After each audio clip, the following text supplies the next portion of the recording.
Hello everybody, welcome back to the channel. As you can see, it's a pretty miserable day here in the UK at the moment. It's chucking it down with rain. Anyway, today is an inside job. I'll show you how I've disassembled the rear calipers ready for them to be repainted and for the new seals and rubbers to be put in. Hopefully you enjoy it. Of course, if you do, don't forget to subscribe and like. There's the rear. I've taken the pistons out, which you've obviously seen already. Again, filthy dirty, covered in stuff, but the handbrake pads don't look too bad. It's generally in okay condition. And here's one where I've disassembled it as much as I can, and then again I've sandblasted it, grip blasted it. And you can see this piston. See how damaged that is around the edge there where the seals are. I don't know how that's got like that, but I think that's probably why I had so much trouble getting the pistons out, because obviously it damaged the seals and a lot of water and muck had got in, but they were pretty seized up. But it's cleaned up all right, as you can see. And then there's all the various bits and bobs that I've disassembled, which again I need to clean up, and then I can reassemble the whole thing. Well, that's the other rear caliper stripped down, and it's ready to go in to be blasted. You can see there these are very stiff, so I think, and this one's almost completely seized up. It does move, but I'll sort that out once I've blasted it. I'm not quite sure whether you can get these off. There's a thread in there. Whether you can put a bolt in there and pull that pin out, I don't know. Anyway, on the other one, I haven't done that yet, and it blasted up all right. So if I can leave it, I will. What I did is I took one of the existing pistons and just turned the skirt down a bit, so that I can put that in the piston hole, blank it off to stop the grit getting in there. The old seals are still in there, so that's just sort of gripping on the seals. I don't want to push it in too much, obviously, because it would be quite tricky to get out. And I've blanked off the where the pipe connects in and the nipple connects in with old bolts. So they are ready to go in the sandblaster.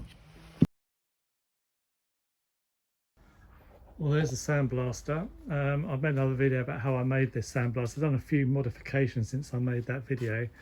I've changed the liner so it's lined out better, and I've also added this sort of extension piece here, which is made out of a piece of old ductwork. That's because when I've got something long in there, you're restricted on how much you can actually get at with the gun.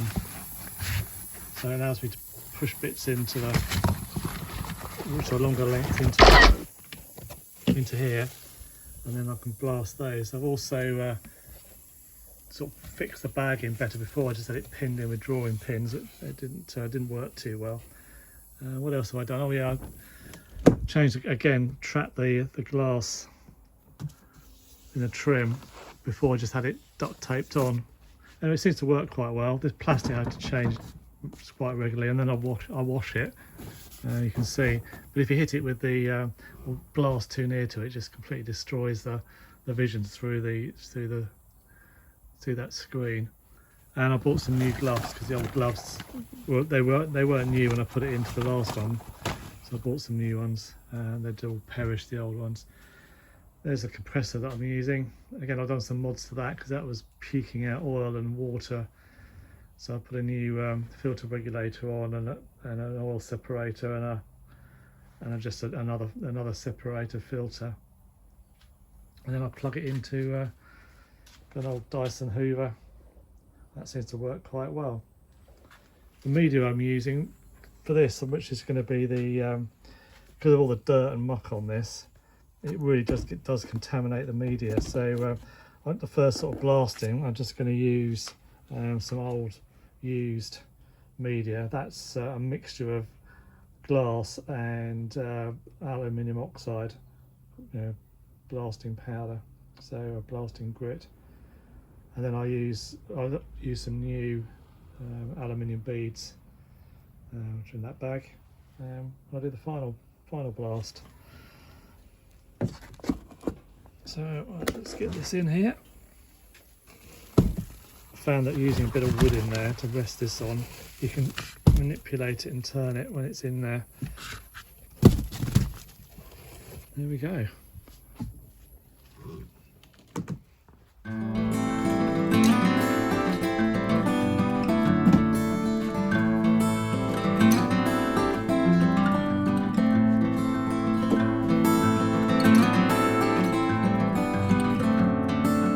After the first sort of blasting with the old rough media, and you see it's got all the worst of the corrosion off and all the dirt.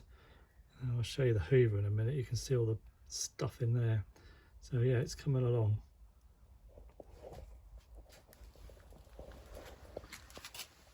Yeah, this top line, that's all the stuff that's come out from that blasting. This was stuff from yesterday when I did the other caliper.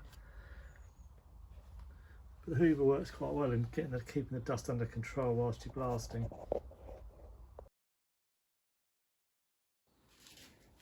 Well, I managed to get the pins out of these handbrake levers, and I thought I'd show you how I did that.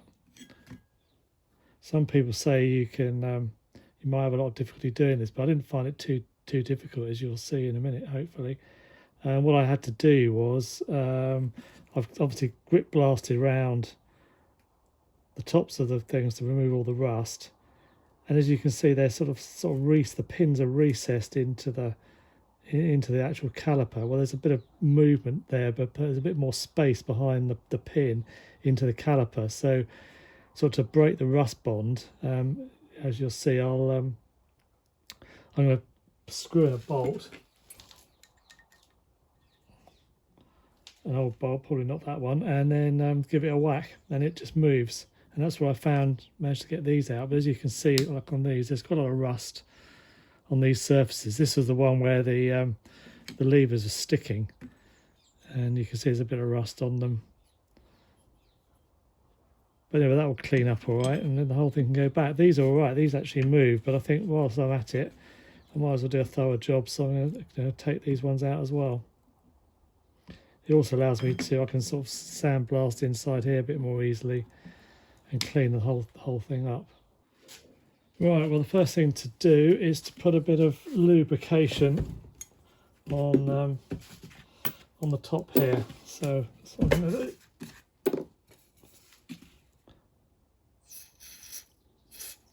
So hopefully this will start the process. And there's obviously down in here as well. Yeah, some people are saying that you have to soak these for days in WD-40 or some other penetrant, and then perhaps apply oxyacetylene heat to them to actually break this rust bond. But as I say, I found with the other one, I didn't need to do that. I did put a load of this stuff on, and they came out quite easily, really. And I'll show you how I did that. Right, so that's that done. So I just need to now take these over to the vise and give them a whack. Right, there we are. I've screwed this thing in, this bolt in. Let's just give that a bit of a tap. Yeah, I actually saw that move down. I don't know whether you can see that in there, but it's down there. It's actually moved, so the whole thing's moving. Just need to do the other one.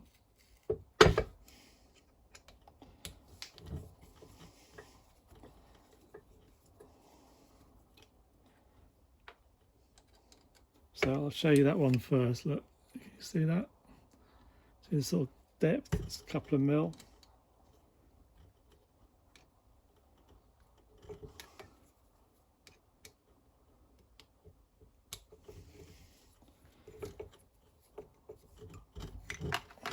And let's go that one. 1, 2, 3. Yeah. That one moved as well. I'm hoping this one's going to come out easier than the last one, because it's not, none of these were jammed before. So yeah, I don't know whether you can see the difference there. It's probably moved, I don't know, a millimetre, maybe millimetre and a bit, something like that. Anyway, right, back to the other bench.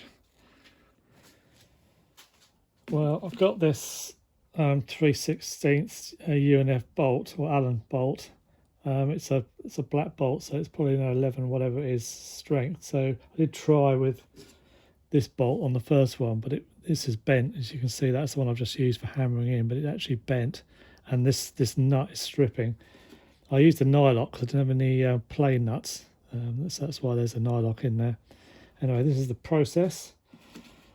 A couple of washers on there, and then this needs some space to be drawn out of, so I've just got a piece of pipe, bit of tube, and it needs to be thin walled because there's quite a restriction there, so you can't put anything thicker. I did try with this nut, but it's masking the edge of the pin, so this is all right. Let's try with this.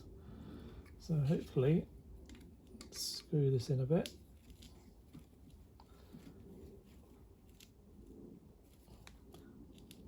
I'll get this down. I don't know, that might be the pin turning there. I can feel something moving.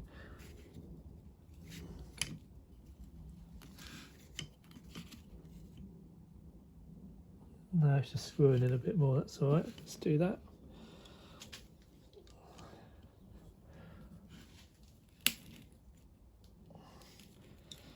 Right, let's put it in the vise.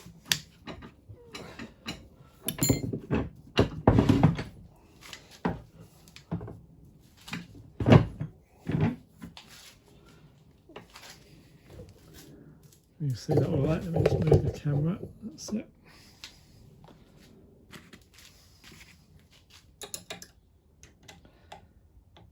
I'm just holding the Allen bolt, and then yeah, I think this is going easily. So it's not putting up much resistance at all. The other one was is much stiffer than this, but once the bond was broken, it worked quite easily. Yeah, you can't see that. Let me just take this camera and show you. You can see it pulling up.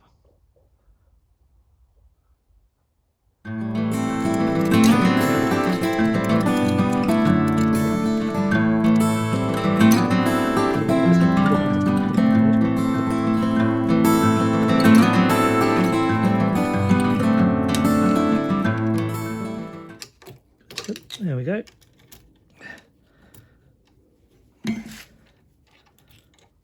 There we go. It's out. A bit rusty. Well, I think it's just rust off the. A bit rusty. That's where the actually the legs of the handbrake caliper rub. That's not looking too bad either. I'm not buying new ones of these because they're 9-10 quid each, something like that, with a VAT. So these look all right. These ones. They don't do much work.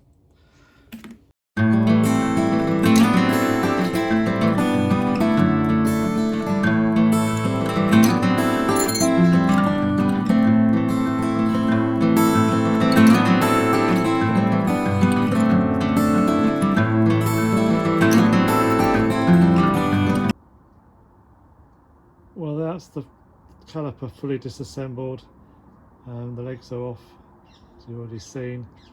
I've bead blasted, grip blasted all the components, cleaned them all up, and now the next thing that remains really is to paint them and then to reassemble the caliper.